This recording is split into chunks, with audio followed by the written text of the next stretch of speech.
రైతు సోదరులకి స్వాగతం. కృష్ణానదిలో వరద తగ్గినా కొంత ఫ్లడ్ కంటిన్యూ అవుతా ఉంది.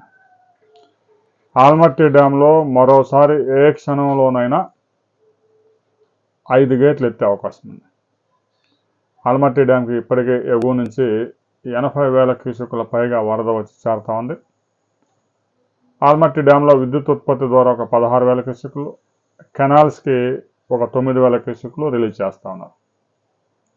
ఇక ఆల్మట్టి డ్యామ్ పూర్తి ట్యాంక్ వాటర్ కెపాసిటీ 123 టీఎంసీ అయితే ఇప్పటికే 121.5 టీఎంసీలకు వరద చేరింది.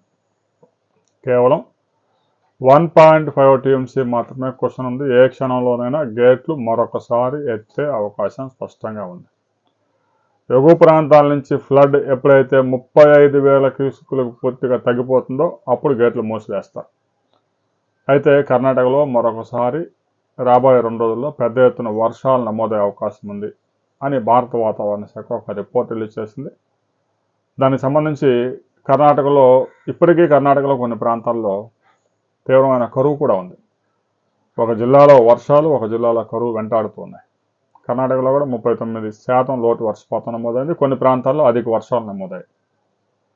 అదృష్టవశాత్తు కృష్ణా పరివాహక ప్రాంతంలో భారీ వర్షాలు నమోదు కావడంతో కనీసం శ్రీశైలం ప్రాజెక్టుకైనా ఒక 150 టీఎంసీ ఫ్లడ్ వచ్చింది. ఇక తాజాగా నారాయణపూర్ నుంచి జూరాలకి, భీమా ఉజ్జయిని నుంచి జూరాలకి ఒక 80,000 క్యూసెక్కుల ఫ్లడ్ వచ్చి చేరుతా ఉంది. జూరాల్లో ప్రస్తుతానికి గేట్లు మొత్తం మూసివేశారు. ఒక 2-3 గేట్లు ఈరోజు ఓపెన్ చేసే అవకాశం ఉంది. 6 యూనిట్ల ద్వారా విద్యుత్ ఉత్పత్తి చేసి 30,000 క్యూసెక్కుల్ని శ్రీశైలం ప్రాజెక్టుగా రిలీజ్ చేస్తూ ఉన్నారు. ఇక జూరాల కెనాల్స్కి భీమా లిఫ్ట్, కోయల్ సాగర్లు, కల్లకుర్తి ఈ లిఫ్ట్ ఇరిగేషన్స్ అన్నీ పనిచేస్తూ ఉన్నాయి. శ్రీశైలం ప్రాజెక్టులో 885 అడుగుల ఫుల్ ట్యాంక్ లెవెల్లో ఇప్పటికే 878.6 అడుగులకు వరద చేరింది. 212 టీఎంసీల కెపాసిటీలో ఇప్పటికే 179 టీఎంసీలు వరద చేరింది. ఎడమగట్లో తెలంగాణ విద్యుత్ ఉత్పత్తి నిలిపివేసింది. కుడివైపు ఆంధ్రప్రదేశ్ విద్యుత్ ఉత్పత్తి చేస్తూ ఉంది. అయితే పీక్ అవర్స్లో చేస్తూ ఉన్నారా, 24 అవర్స్ చేస్తూ ఉన్నారా అనేది క్లారిటీ రావాలి. ఇక పోతిరెడ్డిపాడు గేట్లు ఎత్తేశారు. హంద్రీనేవాకి ఒక 3,000 క్యూసెక్కులు తాగునీటి కోసం తీసుకెళ్తున్నారు.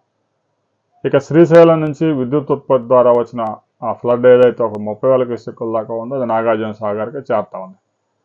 గడిచిన 5 రోజుల్లోనే నాగార్జున సాగర్కి ఒక 9 టీఎంసీల జలాలు చేరాయి. ఎగువ ప్రాంతాల్లో వర్షాలు మరొకసారి కంటిన్యూ అయ్యే అవకాశం ఉంది కాబట్టి నెక్స్ట్ వచ్చే ఫ్లడ్ మొత్తం నేరుగా శ్రీశైలం ఆల్రెడీ 86% నిండిపోయింది. ఇక ఫ్లడ్ వస్తే ఒక 20 టీఎంసీల వరకు ఆ శ్రీశైలంలో ఉంచి వచ్చిన వరద మొత్తాన్ని నాగార్జున సాగర్కి రిలీజ్ చేసే అవకాశం ఉంది. రాబోయే కొద్ది రోజుల్లోనే, 10 రోజుల్లోనే నాగార్జున సాగర్ కూడా జలకళను సంతరించుకోబోతా ఉంది. కర్ణాటకలో వర్షాలు మొదలయ్యాయి. ఆంధ్రప్రదేశ్, తెలంగాణలో కూడా రాబోయే 2 రోజులు పెద్ద ఎత్తున వర్షాలు నమోదయ్యే అవకాశం ఉంది. దీనికి సంబంధించి మరిన్ని వివరాలు మరో వీడియోలో మనం కలుసుకుందాం.